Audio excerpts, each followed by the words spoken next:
নমস্কার, খবর 24 ইন্টুর সাথে আপনাদের স্বাগত। দর্শক, পাকিস্তানের সেনাপ্রধান আসিম মুনির ফের একবার মার্কিন যুক্তরাষ্ট্রে পা রেখেছেন। গত 2 মাসের মধ্যে এটি তার দ্বিতীয় মার্কিন সফর।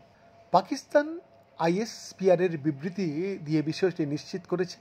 মজার বিষয় হলো, গত সফরে ট্রাম্পের সঙ্গে হোয়াইট হাউসে আসিম মুনির ডিনার করলেও সেই সাক্ষাতের কোনো ছবি প্রকাশ্যে আসেনি। ভারত পাকিস্তানের মধ্যে উত্তেজনার পর থেকে ক্রমাগত সক্রিয় মার্কিন প্রেসিডেন্ট ডোনাল্ড ট্রাম্প তিনি বারবার দুই দেশের মধ্যে যুদ্ধবিরতির কৃতিত্ব নিচ্ছেন। একই সঙ্গে তারা পরমাণু যুদ্ধ ঠেকিয়ে দিয়েছে বলেও দাবি করছেন। এই সবের মধ্যেই জানা যায় যে ট্রাম্প পাকিস্তানের সেনাপ্রধান আসিম মুনিরের সাথে মধ্যাহ্নভোজনও করেছেন। ভারত পাকিস্তান উত্তেজনা এবং ইরান ইসরায়েল যুদ্ধের আবহে ট্রাম্প মুনিরের মধ্যাহ্নভোজ ছিল বেশ তাৎপর্যপূর্ণ।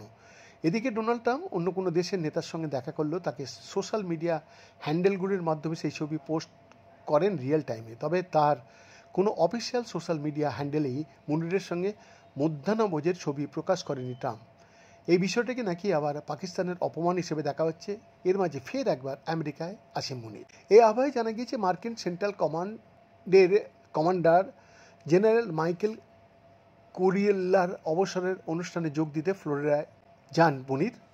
উল্লেখ্য, কয়েকদিন আগেই যুক্তরাষ্ট্রের সেন্ট্রাল কমান্ডের প্রধান জেনারেল মাইকেল কুরিল্লাকে নিশানে ইমতিয়াজ পদে ভূষিত করেছে পাকিস্তান। এটি পাকিস্তানের সর্বোচ্চ সামরিক সম্মান।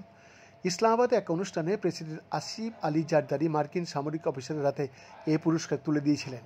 জেনারেল কুরিল্লাকে 3 বাহিনীর গার্ড অফ অনারও প্রদান করা হয়েছিল পাকিস্তানে। আঞ্চলিক নিরাপত্তা এবং পাকিস্তান ও যুক্তরাষ্ট্রের মতো কৌশলগত প্রতিরক্ষা সম্পর্ক জোরদার করার ক্ষেত্রে অসামান্য অবদানের জন্য তাকে এই পুরস্কার দেওয়া হয়। পাকিস্তান সরকার বলছে, জেনারেল কুরিল্লা সন্ত্রাসবাদের বিরুদ্ধে লড়াইয়ে পাকিস্তানের সঙ্গে অংশীদারিত্ব গভীর করতে গুরুত্বপূর্ণ ভূমিকা পালন করেছেন এবং দক্ষিণ এশিয়ার স্থিতিশীলতার জন্য তার অবদান অনস্বীকার্য। বৈদ্যনাথ দাসের রিপোর্ট, খবর 24 ইন্টু 7।